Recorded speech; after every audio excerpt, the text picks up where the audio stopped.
Blockbuster movies देखने के लिए सब्सक्राइब करें एन स्टूडियोज और बेल आइकॉन दबाएं।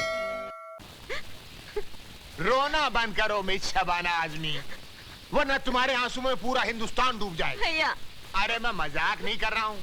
बाहर देखो, तुम्हारे साथ साथ इंद्रदेव की अप्सराएं भी आंसू बहा रही। मालकिन, मुझे पुकारा भाई। मालकिन, सिस्टर डार्लिंग, लगता है कोई तुमको आवाज दे रहा है। मालकिन। शामू जी जरा देखो कौन मरा जा रहा है। जी मालकिन।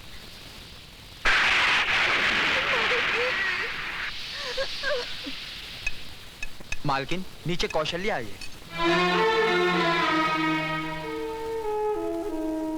फिक्र मत करो साहब, तुम्हारी दहलीज पर पैर तो क्या, उस पर थूकूंगी भी नहीं। शामू उसे ऊपर लेकर आओ। मालकिन, मालकिन, मेरे पोते को बचाइए, बुखार आ गया है इसे, बेचारा बेहोश हो गया है। यहाँ क्यों लाई है इसे? ये क्या सरकारी अस्पताल है? मालकिन, इसे अस्पताल दाखिल करना है, मुझे 500 रुपए दे दीजिए, इसकी जान बच जाएगी। क्या समझ कर आई है यहाँ? सरकारी खजाना पड़ा है। मालकिन, हमारे माँ बाप तो आप ही हैं, आपका दरवाजा नहीं खटखटाएंगे तो और कहाँ जाएंगे? क्यों इतनी जल्दी भूल गई? तूने ही तो कहा था कि आपके दरवाजे पर कभी थूकने भी नहीं आऊंगी। भूल हो गई थी मालकिन। हर भूल की सजा है। मैं तेरे इस बच्चे की जान बचा लूंगी अगर तू मेरी चौखट पर थूक कर चाटेगी तो।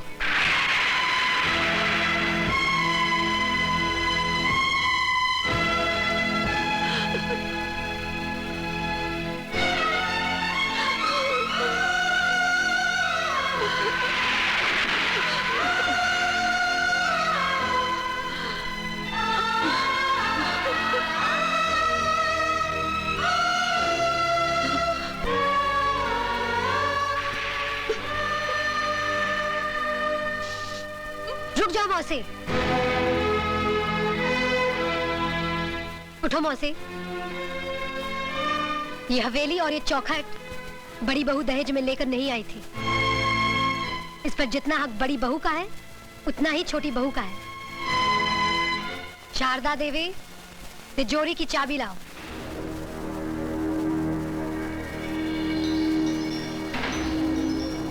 चाबी लाओ बड़ी बहू।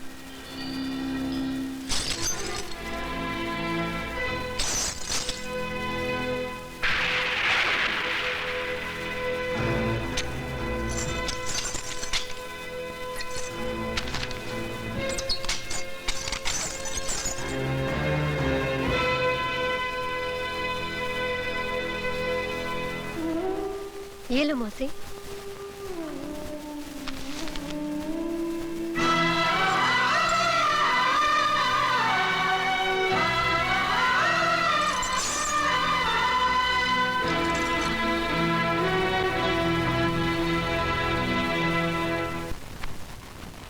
लड़की है कि फूलन देवी? अरे खड़ी क्या हो, जल्दी जल्दी कपड़े बांधो, वरना अभी तो उसने सिर्फ तिजोरी की चाबी छीनी है, फिर कहीं आ गई तो सारे कपड़े उतरवा देगी। दीदी, मुझे तो बहुत डर लग रहा है, तुम भी हमारे साथ चली चलो।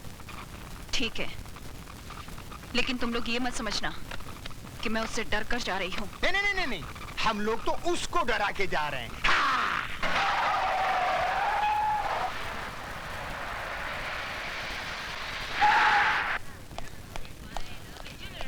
भाभी, ये अचानक क्या हो गया? कहाँ जा रहे हैं आप लोग? मिस्टर राज, तुम्हारी भाभी अपनी मर्जी से नहीं जा रही, उनको घर से बाहर निकाला गया है। मैं कुछ समझा नहीं। रहने दो देवर जी। अगर माला को अपने घर की बहू बनाना ही था तो इतना सब ढकोसला क्यों किया?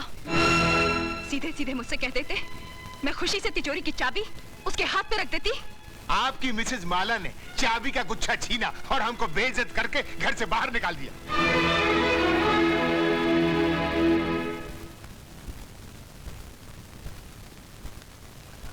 माला, माला!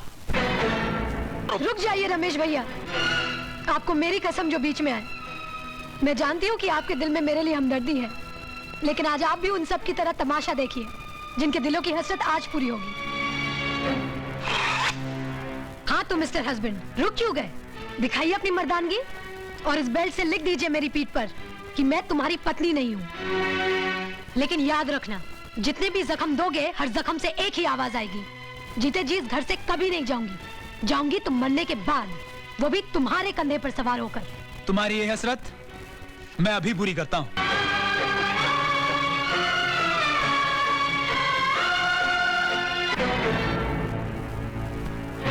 अगर तुम मेरी बेटी का सुहाग ना होता तो मेरे कदमों में माला की बजाय तेरा सर होता।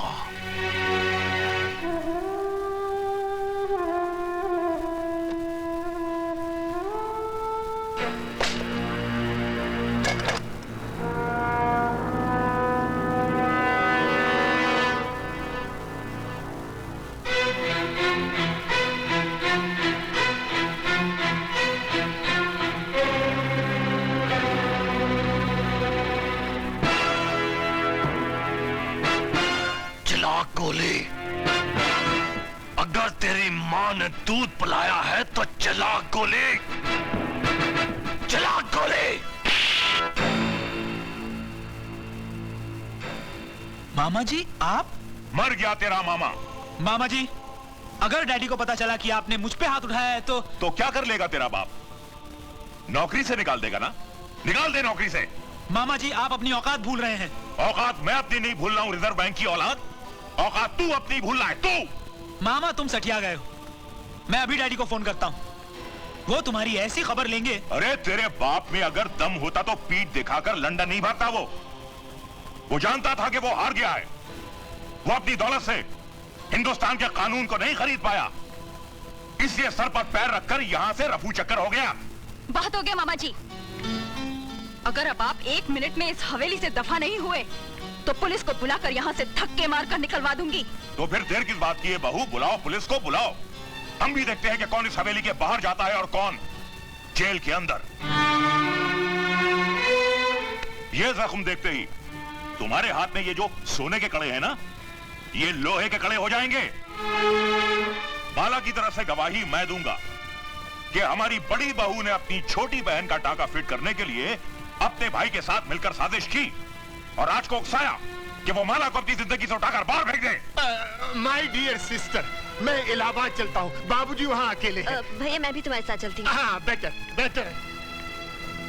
देखा राज, जब जहाज डूबने लगता है तो सबसे पहले उसे चूहे छोड़कर भागते हैं। अरे पगले, इतनी प्यारी गुड़िया तेरी जिंदगी बनकर आई और तू इसे ठोकर मार रहा है। आओ बेटी। राज, जिस इंसान के तुझे पैर छूने चाहिए तूने उनका अपमान किया है। चल बेटे, माफी मांग, पैर छू और एक नई जिंदगी शुरू कर।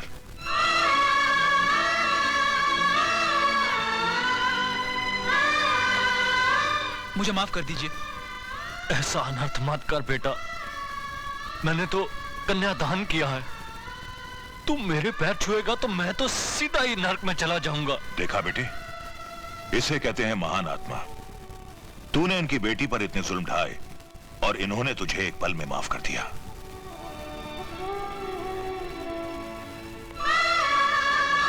बेटे, ये आंसू पोंछ डाल और अपने इस मामा के लिए थोड़ा सा मुस्कुरा दे। मुस्कुरा। Hello, Rai Bahadur here. जीजा जी, आपने बिल्कुल सही वक्त पर मुझे यहां भेज दिया। अगर जरा सी भी देर हो जाती तो यहां महाभारत का आखिरी एपिसोड हो गया होता। साले साहब, क्यों पहेलियां बुझवा रहे हो? कहावत है कि बगैर उंगली टेढ़ी किए घी नहीं निकलता। मैंने स्टाइल बदल दिया है, उंगली सीधी कर दी है। अब घी सीधी उंगली से ही निकलेगा। साफ साफ बात करो। राज और माला हनीमून मनाने हिल स्टेशन जा रहे हैं। पहाड़ की ऊंचाई से बेचारी का पैर भी तो फिसल सकता है। मामा जी, आपका यह नया नाटक मेरी समझ में नहीं आया। ससुर के पैर छुओ, माला को अपना लो, औरत को खिलौना मत समझो। भांजे, कल अगर मैं ये नाटक नहीं करता तो या तो ज्ञानी की तलवार तुम्हारी गर्दन उड़ा देती या तुम्हारी बंदूक की गोली यानी कि सीने के पार होती, और दोनों ही सूरतों में माला घर से बाहर नहीं निकलती। लेकिन अब माला घर से तो क्या, इस दुनिया से ही बाहर निकल जाएगी। वो कैसे? सुना है इस इलाके में इतने जहरीले सांप हैं कि जिसे डस ले वो पानी तक नहीं मांगता, और अगर गलती से कोई उनका जहर चूसने की कोशिश करे तो वो भी दम तोड़ देता है। कुछ समझा मांझी? जी मामा जी। Very good. तो फिर देर किस बात की? मेरे प्यारे भांजे, कल की सुबह तो होने दे।